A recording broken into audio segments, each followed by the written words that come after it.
देवळामधून सगळेच आनंदात घरी येतात.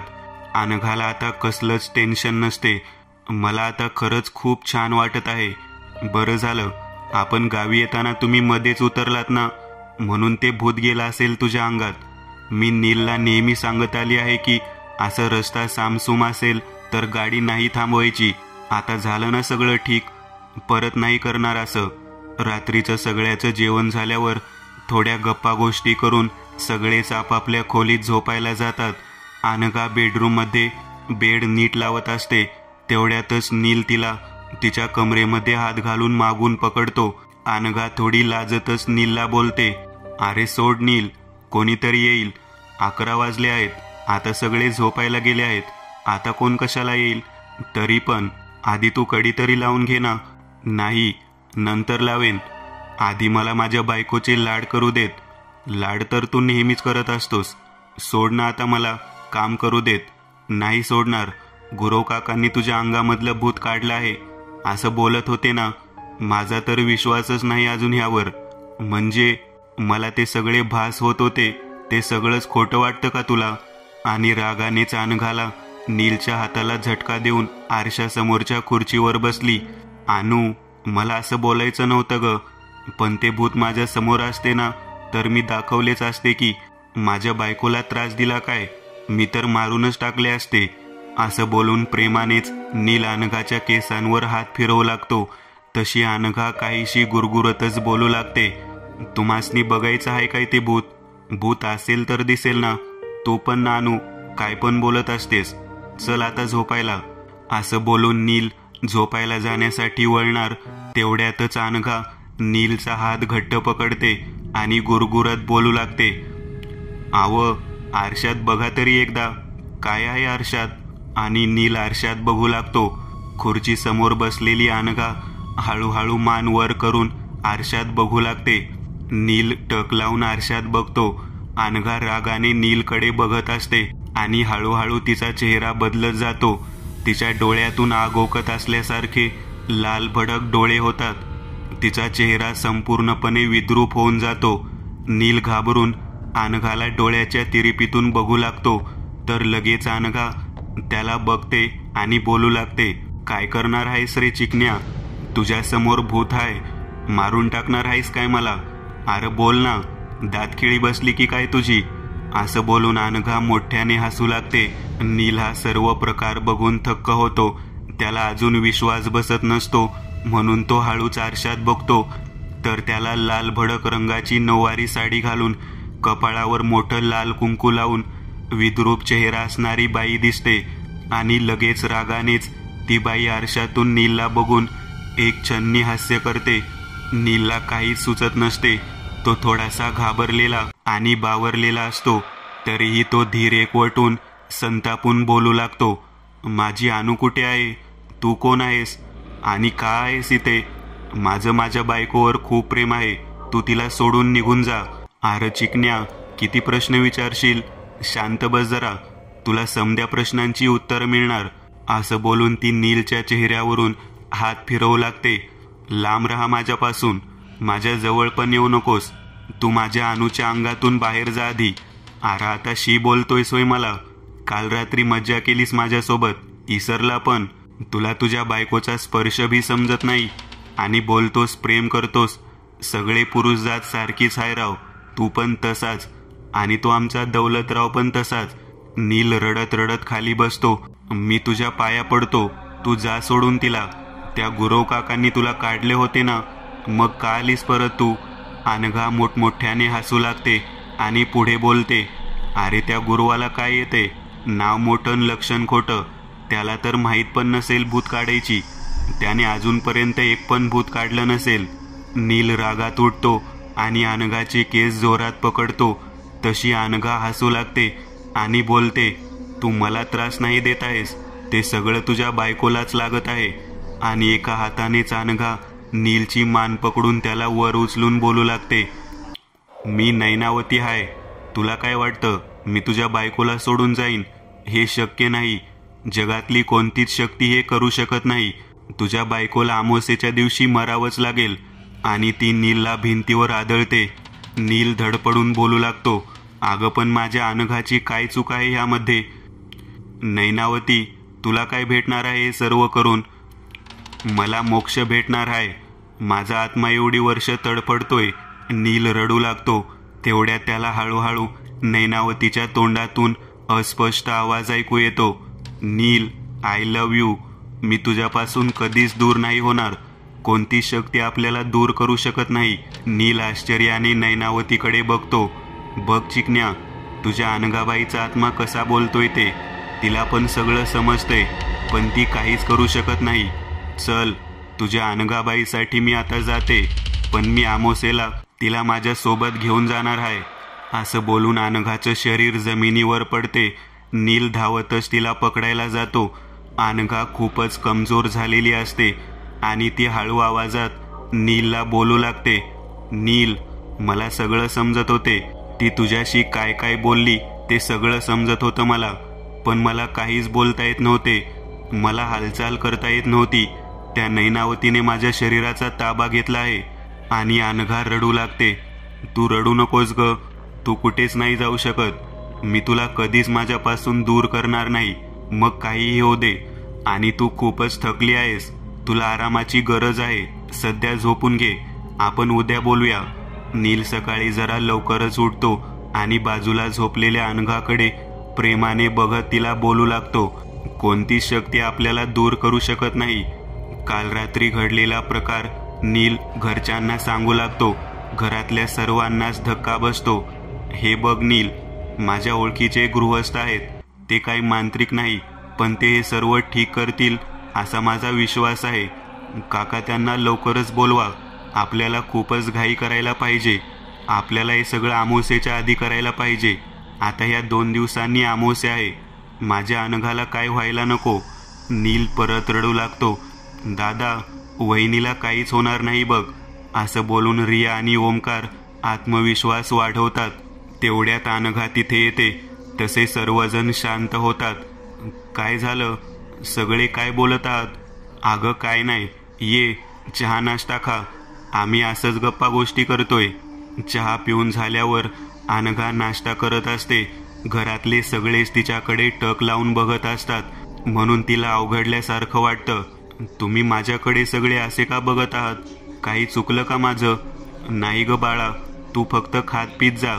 कमजोर वाटत आहेस ना जरा, म्हणून. खात राहिलीस तर जाड होत जाशील ना, म्हणून ते बघत आहेत. म्हणजे तुला अजून नाश्ता वाढतील. असं बोलून बाबा आणि घरातले बाकीचे खोटं हसू लागतात. तरीही अनघाला काहीतरी चुकल्यासारखं वाटू लागते. नीलने सगळ्यांना सांगितलं तर नसेल ना, हा प्रश्न तिच्या मनात असतो. अनघा तिच्या रूममध्ये झोपलेली असते, म्हणून रात्रीच्या जेवणासाठी तो तिला बोलवायला जातो. आणू, चल जेवायला जाऊया. आई आणि काकीने मटण केलंय. नाही, माझं डोकं दुखतंय. तू जा आणि प्लीज मला झोपू दे. अगं गुपचूप जेवायला चल, मग तुला बरं वाटेल. असं बोलून नील अनघाच्या अंगावरचं ब्लँकेट काढतो आणि त्याला धक्काच बसतो आणि तो अनघापासून लगेच दूर जातो. अनघा, तू काय अवतार केला आहेस? तू शुद्धीत तरी आहेस ना? अरे काय रे नील, झोपू पण देत नाहीस. एकतर सर्व शरीर दुखतंय आणि काय केलं आहे मी? असं बोलून अनघा उठते आणि समोरच्या आरशात तिचं प्रतिबिंब बघू लागते. तिने कपाळावर लाल मोठे कुंकू लावलेले असते. ओठाला भडक लाल रंगाची लिपस्टिक लावलेली असते. डोळ्यांना आणि भुयांना काजळ लावलेला असते. नाकात नथ आणि केसांचा आंबेडा घालून गजरा माळलेला असतो. नील, हे मी नाही केलं रे. मी तर दुपारनंतर झोपून गेली. हे खरंच नाही मला माहीत. नील त्यावर काहीच उत्तर देत नाही. त्याला काय बोलावं हेच सुचत नाही. तो फक्त अनघाला धीर द्यायचा प्रयत्न करून लगेच विषय फिरवतो आणि बोलू लागतो. चेहरा धुवून ये. आपण लगेच जेवायला जाऊया खाली. अनघा नथ गजरा काढून चेहरा धुवून येते आणि ती टॉवेलने चेहरा पुसून आरशात बघू लागते. तिचा चेहरा हळूहळू बदलू लागतो आणि नैनावतीचा चेहरा तिला दिसू लागतो. अनघाला समजू लागते की तिच्या शरीरात नैनावतीचा आत्मा प्रवेश करतोय ते, म्हणून ती मोठ्याने किंचाळते. नील धावत येऊन अनघाचे दोन्ही हात पकडतो. अनु, ठीक आहेस ना तू? तुला काही झालं तर नाही ना? अनघा नीलच्या हाताला झटका देऊन तिचे दोन्ही हात नीलच्या केसांवर फिरवू लागते. नीलला शंका येते की हिच्या शरीरात नैनावती तर गेली नसेल ना. आणू चल, जेवायला जाऊया, खूप भूक लागली आहे मला. अनघा फक्त बोलते आणि लगेच खाली पळत जेवायला जाते. जेवताना सगळ्यांची नजर अनघावर असते. ती एखाद्या 3-4 महिने उपाशी असलेल्या लोकांसारखी खात असते. कसं झालंय मटण? लय जाग झालंय बघा, अजून वाढा थोडंसं. नीलला शंका येते की आपली आणू नाहीच. मध्येच नील बोलतो, मटण संपलं आहे, अजून नाही मिळणार तुला. माझ्या वाटीतलं घे आणू, मी जास्त नाही खात मटण. अनघा लगेच आईच्या वाटीतील सगळंच मटण स्वतःच्या ताटात काढून घेते आणि दोन्ही हातांनी खाऊ लागते. आता मात्र सगळेच घाबरून जातात. मला अजून मटण हवंय म्हणून आता ती सगळ्यांच्याच ताटामधलं मटण त्यांच्या समोर जाऊन खाऊ लागते. सगळेच घाबरून उठतात. काका काहीतरी करा, आता तिच्या अंगात नैनावती गेली आहे. काका हात तोंड धुवून लगेच देवाऱ्यामधून अंगारा घेऊन येतात आणि मागूनच खात बसलेल्या अनघावर तो अंगारा टाकतात. ज्वालामुखी फुटावी तशी अनघा मोठ्याने किंचाळते आणि मागे बघते. तिचे डोळे लाल लाल झालेले असतात आणि ती पुढे बोलू लागते, ए थेरड्या, तुझी हिंमत तरी कशी झाली हे करायची? असं बोलून त्याच जेवायच्या हाताने काकांचा गळा पकडते आणि वर उचलून बाजूला फेकून देते. नील लगेच धावत जाऊन अनघाचे दोन्ही हात पकडतो. बाबा आणि काका पाय पकडतात. अनघा मोठ्याने किंचाळू लागतात, मला सोड, नाहीतर मी एकेकाला मारून टाकेन. घरातली लाईट बंद चालू होऊ लागते. ओमकार मोठी रस्सी घेऊन येतो. तिचे हातपाय बांधून टाकतात. अनघा मोठ्याने बोलू लागते, मला बांधून काहीच फायदा नाही होणार तुमचा, मी तिला घेऊन जाणार माझ्यासोबत. नील, आपण उद्या सकाळीच तिला लांजाला घेऊन जाऊया. पण कोणाकडे आणि लांजाला कशाला? तू काल सगळं सांगितलं तेव्हाच मी हा प्रकार माझ्या मित्राला सांगितला. तो कोणी काळी जादू करणारा किंवा उतरवणारा बाबा नाही, पण तो खूपच वेगळा माणूस आहे. मी त्याला हा सर्व प्रकार सांगितला तेव्हा तो बोलला की जमेल तसं लांजाला पोहोचलं पाहिजे. लांजापासूनच सर्व सुरू झालं आहे. तो पण सकाळीच पोहोचेल. आपल्याला पण सकाळीच लवकर जायला पाहिजे. नील व्याकुळ होऊन अनघाकडे बघू लागतो तर ती जमिनीवर हातपाय आपटून सोडवायचा प्रयत्न करत असते. काका उरलेला अंगारा तिच्या शरीरावर टाकतात तर ती मोठ्याने किंचाळून तिचं अंग झटकून शांत झोपून जाते. सकाळी 4:30च्या दरम्यान नील, बाबा, काका, ओमकार आणि काकी लांजाला जायला निघतात आणि अनघा झोपेत असल्याने तिचे हातपाय बांधून तिला गाडीत ठेवतात. ते सगळेजण लांजाला पोहोचतात. इथे एका हॉटेलवर आपण थांबूया, माझा मित्र पण थोड्या वेळात येईलच.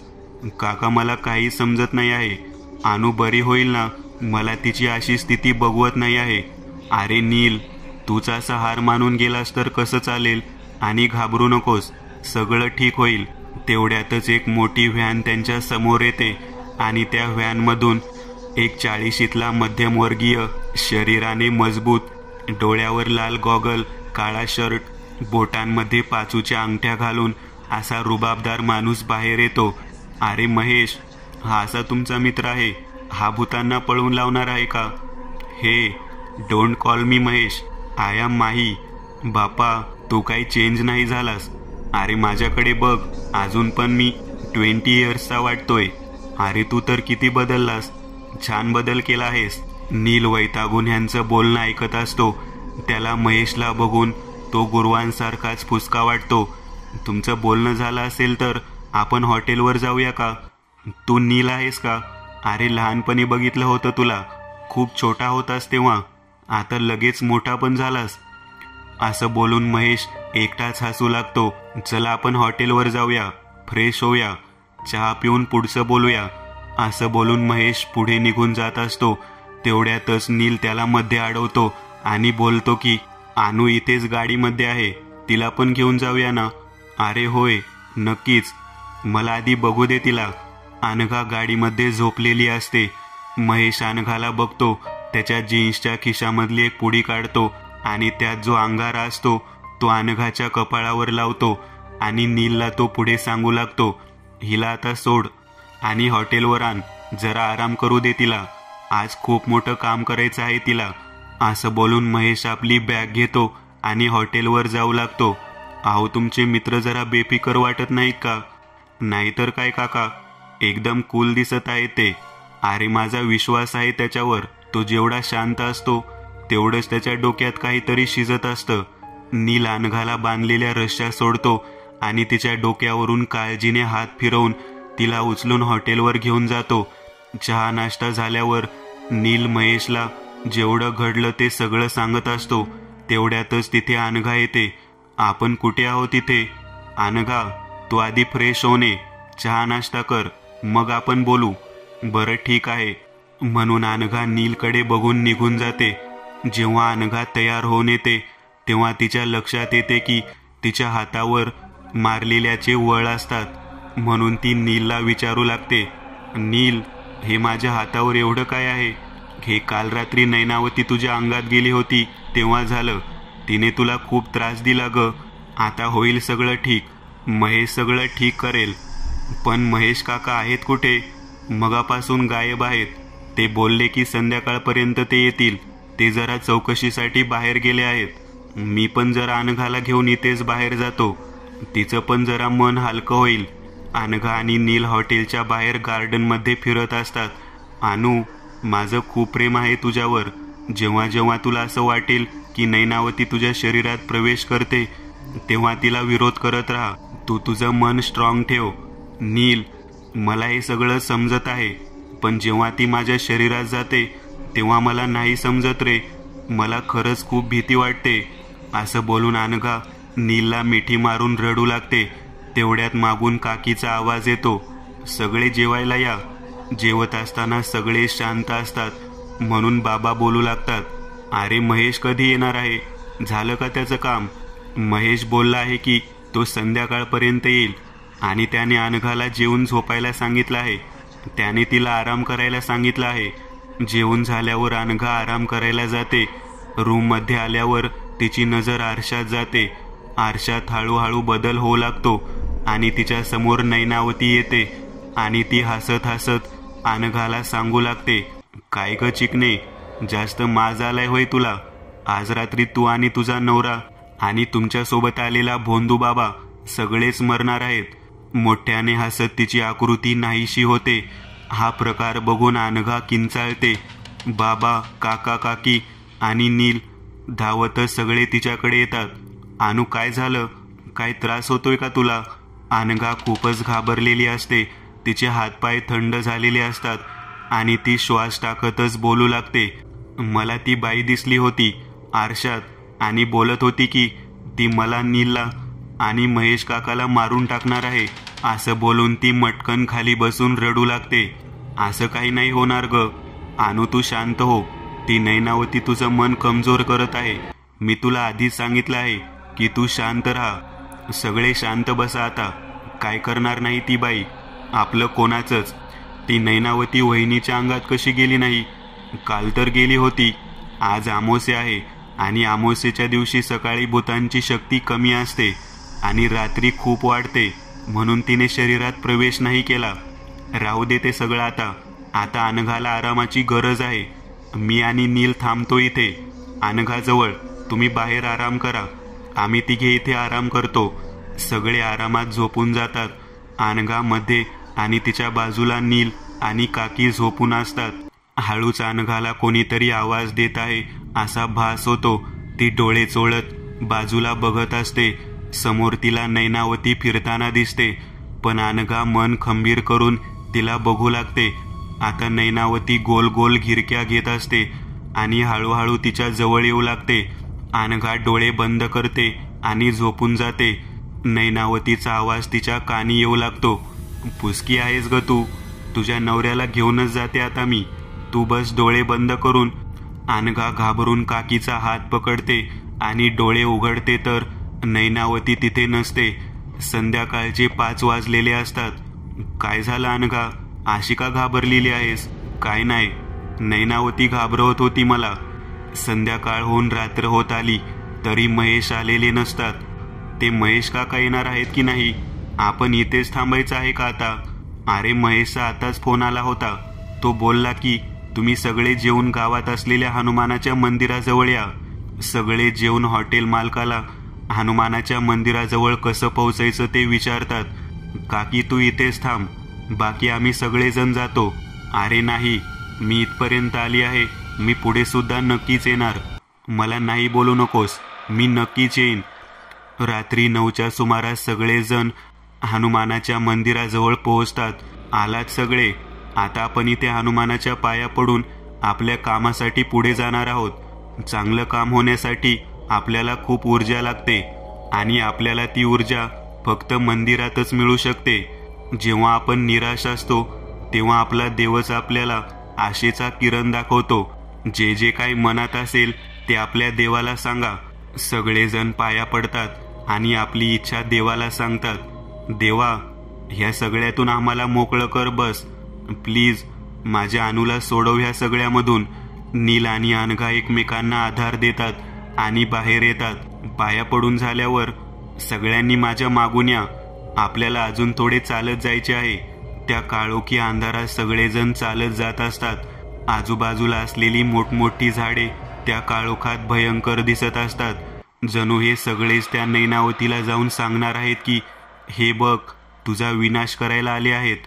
जमिनीखालची माती, गवत तुडवत सगळेच महेशच्या मागून चालत असतात. ऊन नसले तरी बोचणारा वारा सगळ्यांना झोंबत होता. सगळे घामाघूम झाले होते. ते फक्त प्रचंड भीतीने. अचानक महेश थांबले आणि त्यांनी मागे वळून बघितलं. काय रे, काय झाले सगळ्यांना? विश्रांती पाहिजे की काय आता? एवढ्यातच थकलात की काय? आपल्याला अजून थोडंसं पुढे चालायचं आहे. आणि परत सगळे त्याच्या मागून चालू लागतात. आजूबाजूला असलेल्या वाऱ्याने झाडे झुडपे हालत असतात. हे बघून अनघाला भीती वाटत असते. तेवढ्यातच तिच्या खांद्यावर एक विश्वासाचा हात ठेवत, अनु घाबरू नकोस, पाहिजे तरी आपल्या प्रेमाची परीक्षा समज. मी घाबरत नाही आहे नील, पण ती नैनावती मला दिसत आहे. ती महेश काकांसोबतच चालत आहे आणि मधून मधून मला मागे बघत आहे. हे कधीपासून दिसतंय तुला? थांब, मी सांगतो काकांना. नको नील, ती आताच दिसायला लागली आहे मला. आपण तिथे पोहोचल्यावर सांगू काकांना, पण प्लीज माझा हात धरून चाल. थोड्या अंतराच्या पायपिटीने महेश सगळ्यांना एका मोकळ्या खुल्या जागी थांबवतो. तिथे एक मोठी शेकोटी जळत असते आणि तिथे 2 मोठे धिप्पाड पुरुष असतात. हे दोघे कोण आहेत? दुपारपासून मी इथेच होतो. हे माझे 2 गडी आहेत. आम्ही इकडचं रान काढत होतो. आता जरा स्वच्छ दिसत आहेत. आता सगळ्यांनी इथे बसून घ्या. हे बघ अनघा, आपलं काही जास्त बोलणं नाही झालंय. आपण एकमेकांना ओळखतही नाही, पण तरी सुद्धा तू माझ्यावर विश्वास ठेव. मी ह्यामधून तुला नक्कीच बाहेर काढीन. हो काका, माझा तुमच्यावर विश्वास आहे. पण मगाशी नैनावती तुमच्या सोबत चालत होती तेव्हा मला खूपच भीती वाटली. ती मगाशीच मला दिसली, आता नाही दिसत आहे. ती फक्त तुला घाबरवत आहे. तिला तुझं मन कमजोर करून तुला घाबरवायचं आहे. असं केल्याने ती रात्री 12 वाजता तुझ्या शरीरात आरामात प्रवेश करेल. हे बघ, एक नीट लक्षात ठेव. जेव्हा जेव्हा नैनावती तुला दिसेल तेव्हा तू फक्त हनुमानाचा धावा मनात कर. तुझ्या मनात चांगले विचार आण. तुझं आणि नीलचं प्रेम आठव. तू नीलवर किती प्रेम करते ते आठव. तुझी घरची माणसे किती तुझ्यावर प्रेम करतात ते आठव. जर तुझं मन स्ट्रॉंग असेल तर ती काय नाही करू शकत. आणि जर तू हळवी झालीस तर तुझा ताबा ती घेईल. तुझ्या शरीराचा ताबा घेण्यासाठी ती तुला आम्ही संकटात आहोत असा भास दाखवेल. पण मी तुला जे आता सांगतोय तेच तू ऐक. कदाचित ती नैनावती मी संकटात आहे किंवा ती मला मारून टाकेल असा भास पण तुला दाखवेल. पण तू शांत राहा, ठीक आहे? हे एवढं लक्षात ठेव. मी माझ्या वतीने पूर्ण सहकार्य करेल तुम्हाला. आता महेश सगळ्यांसाठी आणि त्याच्या 2 गड्यांसाठी एक एक रिंगण आखून ठेवतात. शेकोटीच्या भोवती ते रिंगण आखायला चालू करतात आणि प्रत्येकाला त्या रिंगणात बसायला सांगतात. अनघासाठी ते एक मोठी चांदणी आखतात आणि बाजूने भगव्या रंगाचं पीठ त्याच्यावरून टाकतात. महेश सगळ्यांनाच आदेश देतात रिंगणात बसायचे. तसे सगळेजण आपल्या आपल्या रिंगणात जाऊन बसतात. महेशने सांगितल्याप्रमाणे सगळेजण बॅटरी आणि एक माचीस पेटी आणि मेणबत्ती घेऊन बसलेले असतात आणि ते पुढे बोलू लागतात. अमानवी शक्तीची काही इच्छा अतृप्त राहते तेव्हा तिची शक्ती जास्त चालू शकते. जेव्हा 12 वाजतील तेव्हा किंवा त्याच्या आधीच ती काहीही करू शकते. जसं की समोर पेटलेली शेकोटी विझवणे, मोठं वादळ किंवा पाऊस आणणे, समोर आपण कोणीतरी संकटात आहोत असा भास दाखवणे. असं आपल्या सोबत होणार आहे. समोर आपल्या पुढे वाघ जरी आला किंवा मोठं प्रेत आलं किंवा त्यापेक्षा काही भयंकर आलं तरी सुद्धा आपण उठायचं नाही आहे. मी तुम्हाला घाबरवत नाही आहे, फक्त आपल्या समोर काय होऊ शकतं त्याची जाणीव करून देत आहे. त्यावर सगळ्यांनी होकार दिला. पुढे महेश बोलू लागले, आता आपण सर्वांनी देवाचं मनात नामस्मरण घेत राहूया. रात्रीचे 11 वाजले होते. सगळेच आपल्या आपल्या रिंगणात बसून देवाचा जप करत होते. आता हळूहळू वातावरणात बदल जाणवायला लागला होता. विजा कडकडू लागल्या. बेभान वारा सुटायला चालू झाला आणि त्यात महेश मोठ्याने बोलू लागले, ती येत आहे. घड्याळात 12च्या ठोक्याला ती येईल. सर्व उद्ध्वस्त झाले असं दाखवेल, पण कोणी जागेवरून उठू नका. रिंगणाच्या बाहेर पडू नका. एकदा रिंगणाच्या बाहेर पडून परत बसला तर व्यर्थ आहे. त्यावर होकार देण्याऐवजी सगळ्यांनीच माना डोलावल्या. तोंडातून शब्द बाहेर पडत नव्हते. एवढे सगळे घाबरले होते. हळूहळू घुंगरांचा आवाज मोठ्याने येऊ लागला, जसं कोणी नर्तिका समोर नृत्य करत आहे. मग लगेच आवाजात बदल झाला आणि एका बाईच्या हसण्याचा आवाज ऐकू आला. परत लगेच बदल झाला. आता एक रडण्याची किंकाळी ऐकू येऊ लागली. एक बाई टाहो फोडून रडत आहे. ती एवढ्या मोठ्याने रडत होती की सगळ्यांनीच कानावर हात ठेवले. परत तेच घुंगरांचा आवाज, तिचं हसणं आणि परत रडणं हे चालू होतं. हे चक्र चालूच होते. तेवढ्यात नीलने घड्याळात बघितले. 12ला अर्धा सेकंद बाकी होता आणि बघता बघता समोर पेटती शेकोटी कोणी फुंकर मारावा तशी झपकन विझून गेली. महेशने लगेच त्याची बॅटरी पेटवली. तसेच सगळ्यांनी त्यांची बॅटरी पेटवली आणि मोठ्याने हवेत एक आवाज ऐकू आला, माझ्याशी कोणीच बरोबरी करायची नाही. जो मला ह्या नैनावतीला टक्कर देईल तो जागच्या जागीच मरेल. सगळ्यांनी पेटवलेल्या बॅटरीच्या काचा अचानक ताडताड असा आवाज करून फुटू लागल्या. सगळ्यांनी आता त्यांच्या जवळ असलेली मेणबत्ती बाहेर काढली. तेवढ्यात महेश बोलू लागले, नैनावती, जिथून आली आहेस तिथे परत जा. तुझ्या आत्म्याची शांती करायला मी इथे आलो आहे. हवेतून परत मोठ्याने ती हसायला लागली. अरे बाबा, वैरी ज्याला समजलं तोच आपला सखा झालाय की काय? मला शांती द्यायची आहे ना तुला, तर मला या समद्यासनी मारू देत. आणि महेश पुढे बोलू लागले, तुला समजून सांगितलेलं समजत नाही काय? थांब, आता तुझ्या आत्म्याला तडफडून नरकात पाठवतो. सगळ्यांनीच भीतीने कावंढा गिळला. तू मला नरकात पाठवणार काय? अरे म्हाताऱ्या, आधी स्वतः जगशील की नाही हे बघ. थांब, तुला आता मी प्रेतांची यात्रा दाखवते. आणि तिचा आवाज शांत झाला. वातावरणात भयंकर शांतता झाली आणि अचानक वेडेवाकडे आवाज येऊ लागले. सगळ्यांनीच नजर वर करून पाहिले तर धावताच त्यांच्या जवळ सफेद रंगाच्या साड्या घालून केस मोकळे ठेवून बायका येताना दिसल्या. जसजसे जवळ येत तसतसे त्यांची आकृती बदलत जात होती. आता त्यांची मुंडकी तुटलेली होती आणि ते लोळत लोळत त्यांच्या जवळ येत होते. तेवढ्यात एक मागून 9 फूट उंचीचा धिप्पाड माणूस घोड्याच्या वेगाने पळत येऊन नील समोर उभा राहिला आणि तो त्याच्या अंगावर कोसळणार. तेवढ्यात अनघा मोठ्याने ओरडून उभी राहिली, नील, अनघा, रिंगणाच्या बाहेर एक पाऊल ठेवू नकोस. ती फक्त भास दाखवत आहे, बाकी काहीच नाही आहे समोर. जवळजवळ नील घसा फोडून ओरडला, अगं काहीच नाही झालं आहे मला, तू शांत खाली बस. मग काही वेळ शांततेत गेला. त्या मेणबत्तीच्या अंधारात नीलचं पूर्ण अनघाकडे लक्ष होतं. अनघा सुद्धा त्याच्याकडे काळजीने बघत होती. अचानक अनघाला नीलमध्ये झालेला बदल जाणवला. तो रडकुंडीला येऊन ओरडायला लागला, सोड माझ्या अनुला, सोड. तुला मारायचं असेल तर मला मार, माझ्या अनुला नको मारूस. आणि तो रिंगणाच्या बाहेर पडून तिच्या मागे धावत जाऊ लागतो. तो तसाच धावत मोठ्या जंगलाकडे जाऊ लागला. अनघाला काही सुचत नव्हते, म्हणून तिने लगेच रिंगणाच्या बाहेर पाऊल ठेवले आणि ज्या दिशेने नील गेला तिकडे बघू लागली. आणि अचानक हवेतून हास्याची मोठी किंकाळी ऐकू आली. शेवटी मी तुला बाहेर काढलेच. अनघा घामाने आजूबाजूला बघत होती. तिचा नील तिच्या समोरच्याच रिंगणात बसून होता. नील, तू ठीक आहेस ना? मला वाटलं की तू बाहेर आलास म्हणून मी आली बाहेर. अगं पण महेश काकांनी सगळ्यांना सांगितले होते ना की काही संकट आले तरी पण कोणीच नाही उठायचं. मग का असं केलंस तू? अनघा रडकुंडीला येऊन सगळ्यांकडे बघत होती. कोणी जागेचे हालू नका असं बोलून महेश आणि त्याचे 2 गडी नीलच्या मागून निघाले. खूप आतमध्ये जंगलात गेल्यावर नील अनघाला हाक मारू लागला. नील, अनघा आपल्या बाजूलाच कुठेतरी आहे. डोकं जरा शांत ठेव. त्या काळोखात फक्त रातकिड्यांचा आवाज ऐकू येत होता. अचानक खूप वेगाने झाडावरून खाली पडणारा दगड महेशला लागला, म्हणून त्या सगळ्यांनी वर पाहिले. झाडावर अनघा उभी होती.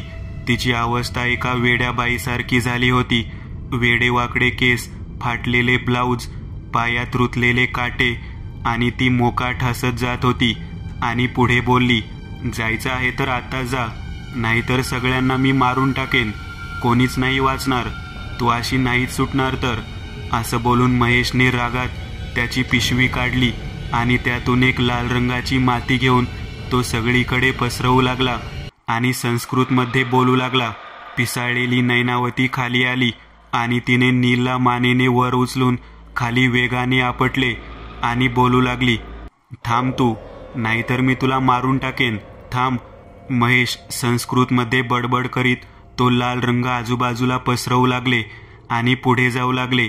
मंत्रमुग्ध झाल्याप्रमाणे नैनावती रागाने धुमसत त्याच्या मागे जाऊ लागली. महेश पुढे व त्याच्या मागे अनघाच्या अंगातील नैनावती, मागे नील आणि महेशचे 2 गडी चालत होते. खूप पुढे चालत राहिल्यावर महेश एका गवताच्या झोपडीत गेले. सगळेच त्याच्या मागून गेले. त्या झोपडीत एक मोठं रिंगण आखून ठेवले होते. त्या रिंगणाच्या गोल महेश आणि नैनावती गोल गोल फिरू लागले. आता महेश त्या रिंगणात गेले आणि एका बाजूने बाहेर आले. मागून नैनावती गेली आणि बाहेर येऊ लागली महेशच्या बाजूनेच, पण तिला बाहेर येता येत नव्हते. ती त्या रिंगणात कैद झाली होती. तिचे डोळे रागाने लाल भडक झाले आणि ती रागारागाने स्वतःलाच मोठ्याने कानाखाली मारू लागली. महेश काका, आवरा तिला. ती माझ्या अनुला त्रास देते. ती मुद्दाम असं करते जेणेकरून तू त्या रिंगणात जाशील आणि आता तुला काहीच करायचं नाही आहे. तुझी छोटी चूक तुमच्या दोघांचा जीव घेऊ शकते.